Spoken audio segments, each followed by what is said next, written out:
Get ready for slow-cooked beans in a fiery sauce. Look at that gigantic chili on here. Spicy köfte that are traditionally made without meat. Oh, look at that. I'm up for that. And iconic Turkish aubergine dishes cooked in a wood-fired oven.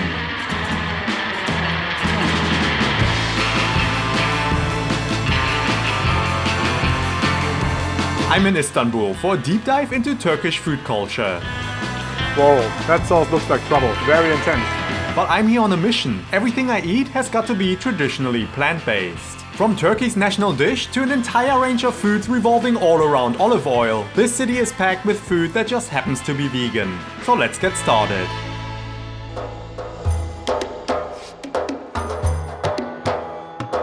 Istanbul. This is a city that's been the focal point of three massive empires. You can see Roman, Byzantine and Ottoman influences wherever you go. But today is all about the city's food, and I'm heading to one of Istanbul's most famous street foods, Çiğ Köfte. I'm on the Asian side of Istanbul now, in Kadıköy, and behind me is Çiğ Köfte dükkanı. Çiğ Köfte actually translates to raw meatballs, and yes, that is confusing, but nowadays they're not that often made with raw meat anymore. Let's go inside and see what that's all about.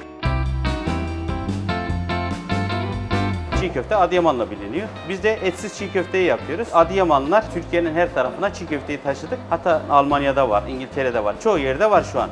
Meet Ömer Usta, chef and owner of Çiğ Köfte dükkanı. Here, off the beaten track of Kadıköy's busy market, he whips up one of Istanbul's favorite street foods. It's a fragrant mix of Turkish pepper paste, raw onion, baharat and two types of dried chilies, pul biber and isot. Add to that plenty of wholemeal bulgur, pomegranate molasses as well as blended tomatoes and, well, let the actual work begin. Because kneading the mix properly is the secret to perfect and healthy çiğ köfte. İyi yoğurursanız sindirimi daha rahat olur. Çok da diri kalırsa bu sefer mideyi şişirir, çok su içilir. Bu da insanı rahatsız eder. Bu insan gücüyle olurken belli bir süre katletmek zorundasın. İşte ortalama bir 40-45 dakikayı buluyor. Finally, ground walnuts and more pomegranate molasses are mixed in. A bit more kneading, a generous amount of olive oil and a last texture check. The çiğ köfte are ready, time to taste. I thought he's just gonna make çiğ köfte, but he just knocked out an entire tray worth of food. And then he also brought out, and this is actually what I expected we'd see, çiğ köfte and a little bit of lettuce. Okay, and this is how it's done. Lemon juice is going onto the çiğ köfte. Oh, look at that. I'm up for that because now this is drenched in lemon juice. We've got loads of flavors in there. Let's try it out. Wow. Unfiltered, uncensored flavors. So you've seen that spice mix in the beginning. It was a serious mix. There was loads and loads of spices. And I have to say that serving it in this lettuce makes a lot of sense because you get a little bit of crunch and freshness and the lemon juice cuts through that rich flavor. Oh, I can't believe it. Now let's check out this tray. We've got these rolls. We won't say what that sauce is. That's a special sauce. Fair enough. The çiğ köfte is inside, rolled up in that wrap. Oh man. What? Wow. There's such intense flavors. I can't get over it. That is good. And then he coated them in nuts and corn. The same wrap as here. Let's try that out. All right. That makes the taste completely different. It's toasted nuts, definitely peanuts, and corn. And then we've got this one. They're saying it's called lokum, which is like Turkish delights, but then in the çiğ köfte form. I don't quite get the reference, but fine. I want to try it. Man, obviously very similar to the cut-up version, but now we've suddenly got a sauce here. So he's saying I have to dip that into here. Whoa, that sauce looks like trouble. Very intense. Oh. Okay, now we're on fire, because that is spicy. Then you have these cut up flatbreads here. Pick that up with your hand, go in there, and then that's how you eat them. Hey, yeah, come on. I expected the same flavor, but I forgot that he mixed the spring onions too here. Every little bit on this tray has its own flavor. Here you've got the sauce, then you've got the nuts, then you've got the spicy sauce to dip it into, and here you've got the raw spring onions. And that raw spring onion flavor gives a really nice, fresh direction to the çiğ köfte. And then we've also got pickles on here. Turşu, very tangy, but in itself almost a palate cleanser, so you can keep going. And all of that is served together with a little bit of turnip juice, turnip pickling juice. Let's try that out. Whoa. I didn't expect it to be that unfiltered in flavor. It is strong, it is tangy, it's not sweetened, it's full on, but with all these explosions of flavors, it actually fits quite nicely in there. So what a wonderful complete dish. But there's something else I wanted to show you. These guys here. So this is literally the Çiğ Köfte in wrap form. Let's try that one.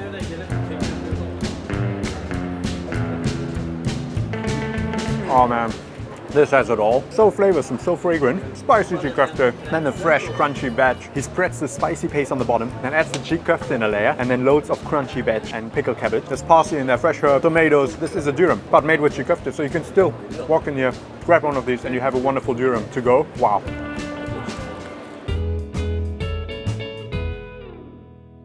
This was traditionally made with raw meat. Çiğ Köfte means raw meatballs, but because of health and safety regulations, they're not allowed to use raw meat anymore. So who would have thought that health and safety comes through for plant-based food? I'm happy they did in this case. Here we go, Çiğ Köfte.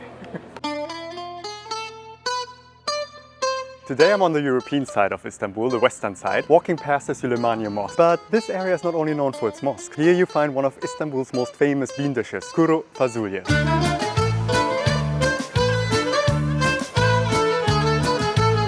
Okay, behind me is Kuru Fasulye Ali Baba, and these buildings here behind me, they were once the medrese. Medrese were schools that were part of the mosque's complex, but today they're turned into restaurants dishing out this famous bean dish. Let's see how it's made. This part of Istanbul is known as the hotspot for Kuru Fasulye, and to serve a hungry crowd of locals and students alike, you need a lot of beans. A whole bathtub worth of beans. I'm here with Gökhan, and he's going to show us how to cook Kuru Fasulye.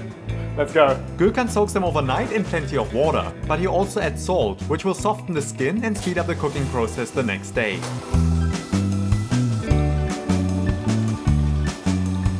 While the beans are soaking, it's time to make a fresh batch of Kuru Fasulye. It all starts with roughly chopped onions and plenty of olive oil. The real secret to its rich flavor is a mix of tomato and red pepper paste that dissolves in the oil and turns into a fiery base.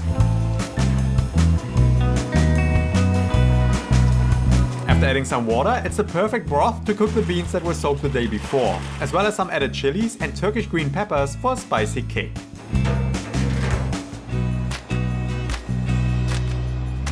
Only after the beans have cooked for around an hour, Gökhan seasons them with salt.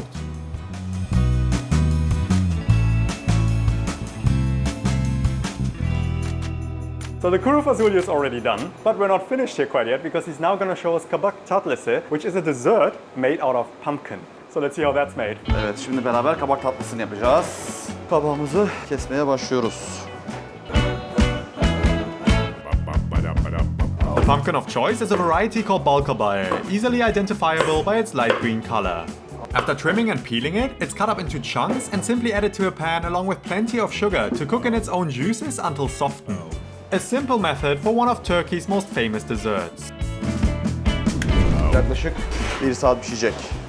Biraz kaynadıktan sonra ateşini kısıp kısık ateşte pişirmeye devam edeceğiz. We're finished cooking in the kitchen and now we're heading back to the restaurant to finally taste the dishes. I'm curious to finally give Kuru Fasulye a go. Sometimes it's also served with lamb, but this naturally vegan recipe without meat is every bit as traditional and often hailed Turkey's national dish. After hours of anticipation, the humble bean dish is ready to go. Şimdi kabak tatlımız hazır. Until now, Kabak Tatlısı might seem like just sweetened pumpkin, but it's the combination of serving it with chopped walnuts and plenty of tahini that is poured out of a vat that I definitely need at home that turns this into something special. Okay, here we go. We've got our Kuru Fasulye, so it's time to try it. Oh, that is spicy to begin with. When he added that tomato paste, that wasn't just tomato paste. He says it's a secret what's in there, but there's spices in there. And those spices give it a really nice kick. And then those chilies that he added, I mean, look at that gigantic chili on here. They add a really nice level of heat in that dish. Wow, it's such a rich sauce on the bottom, so wonderful. And it all sort of coats these perfectly cooked beans. He soaked the beans overnight, then he added them to the pan and cooked them in that rich tomato, that spiced tomato sauce. And it just looks like angry, red, fiery oil. So you have to imagine that all these beans soak up all of that flavor while they cook in that fiery hot broth. That is really, really intense. Traditionally, this is eaten with pilaf. Unfortunately, pilaf isn't vegan, it's cooked with butter. So it's rice that's cooked with butter. But he gave me a little bit of bread. And what that means is that we're combining legumes and bread, so it's still a nutritious dish. And I'm gonna dip that into that sauce because that just screams or begs to be dipped up. Oh yeah. Man, one of the joys of life, dipping bread into a good sauce. Wow. And then we've got our Kabak Tatlısı, so candy pumpkin with tahini and walnuts. Let's try that one. That tahini. It's actually not as sweet as I thought. We've seen the pumpkin being cooked in sugar. I expected it to be incredibly sweet, but it's actually not. It has a natural sweetness of the pumpkin, and then that sort of candy pumpkin flavor, the sweetness around. It's quite subtle. But what makes this really, really special to me is finishing it with tahini, because the tahini is strong. It's really raw tahini. So it's slightly bitter almost, and that works really well with that sweetness. It makes it into a really savory, sweet dessert. Oh man, it creates this little sauce here on the bottom of the plate. So the whole tahini and the sugar liquid, they gather here and create a really nice nutty sauce that you then, as you continue eating this, mop up with the pumpkin. Wow, adding tahini to pumpkin, serving that as a dessert, it's quite a chefy thing to do. But here, it's just a local thing to do. Here, it's a traditional thing to do. And it happens to be plant-based. Count me in. I love it. Kabak Tatlısı. We've got one more stop on our first Istanbul food tour. I'm on my way to meet our next chef at a local market, and she's gonna show us how to cook traditional Zeytinyağlılar. Across the world, Turkish food is known for grilled meats and buttery desserts. But as we've seen so far, Turkish cuisine can be surprisingly vegan-friendly. In fact, it's incredibly vegan-friendly because Zeytinyağlılar is an entire style of cooking devoted to plant-based dishes.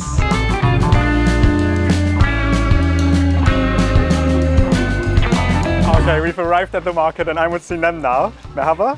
Merhaba, hoş geldin. She's gonna take us around and we'll do some shopping. Let's go. Welcome to the Çarşamba Pazarı, Istanbul's Wednesday market in the heart of Fatih. This is a treasure trove of colorful produce. And with so much choice going on, it's almost impossible to make a start. But with Sinem taking the lead, I get to try some of the local highlights. That's crunchy. I do like it. As our spree across the market continues, we pass stalls filled with figs, red and green tomatoes, gherkins and cucumbers of all shapes and sizes, all of them finding a way into Sinem's basket for today's menu. But we're still on the hunt for a special type of aubergine for one of Turkey's most iconic dishes.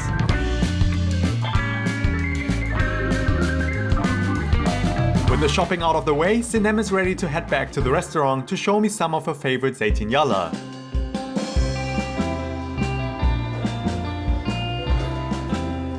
We're now at Sinem's restaurant in Serabvari, Yes. in the far north of Istanbul. Look at this kitchen, you know, this is the birthplace of good food. And now we're gonna cook Zeytinyağlı. Yes, zeytinyağlı İmam Bayıldı. İmam Bayıldı. So Evet. our first dish is İmam Bayıldı. Let's go.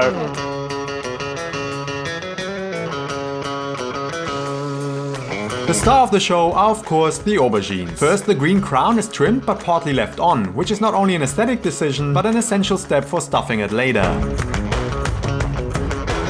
They are then grilled directly on a bed of piping hot coals until the skin is charred and the aubergines are almost soft. Patlıcanlarımızı közledik. Közler közlemez de hemen kabuklarını soyduk. Çünkü hızlı soymazsa kararmaya başlıyor patlıcanlar. Direkt alır almaz böyle eli yanacak derecede hatta hızlıca soyduk. Ve biraz tuz ve çok az da şeker koyduk. Biliyorsun patlıcanın bir acı tadı var. O yüzden onu çok hafif şekerle tatlandırıyoruz. Bir de biz Anadolu mutfağında, Türk mutfağında zeytinyağlılarda şekeri kullanırız. After removing the burnt skin and cutting them open, it's time for the famous stuffing. En önemli noktası İmam Bayıldı'nın soğanın bol olması ve çok uzun sürede pişmesi. Hemen hemen her bir patlıcanın içine 4-5 tane soğan giriyor. Zeytinyağlı translates to dishes that are cooked in olive oil, and with an entire part of Turkish cuisine named after it, you can be reassured that it will be used liberally. First, a generous amount of onions and garlic are sweated down in the oil until they have beautifully softened and are blipping away in a mix of oil and their own juices.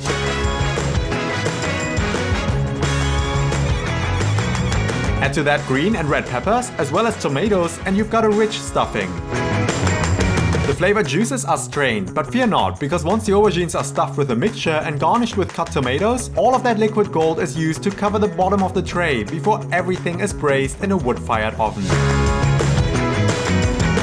İmam Bayıldı translates to the Imam fainted. And once the trays re-emerge from that oven, it's easy to understand why. Surrounded by a bath of hot blipping juices, you are hit by the scent of smoky aubergines and sweet onions. Already now a feast for the senses. Şimdi soğan dolması yapalım. Bunun için gördüğün gibi özel beyaz soğanlar seçtik. Aynı boyda olmasına dikkat ediyoruz ve beyaz olması gerekiyor soğanların. Dolma are a range of Turkish dishes of essentially stuffed vegetables, from aubergines to courgettes to peppers. But here at Seraf, one of the signature dishes are stuffed onions. After blanching them whole, the large layers of the onions are peeled.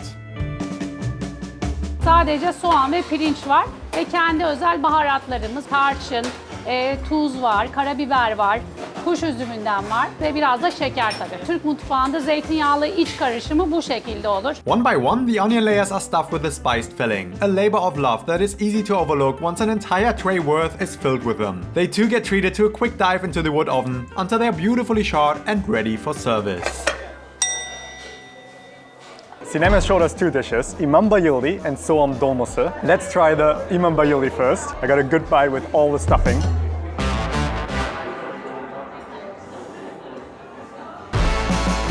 The char flavor is so intense actually. So we saw the aubergines being grilled over the charcoal, but they're also then roasted in the wood oven, so you get a double char. You've got a really velvety aubergine, and then it's stuffed with these onions that have cooked down for like an hour. Unbelievable, these flavors together make a wonderful combination. But the star of the show here really is this char flavor, that smoky flavor. How wonderful is that? And then we've got the Soğan Dolması next. Let's try the stuffed onions.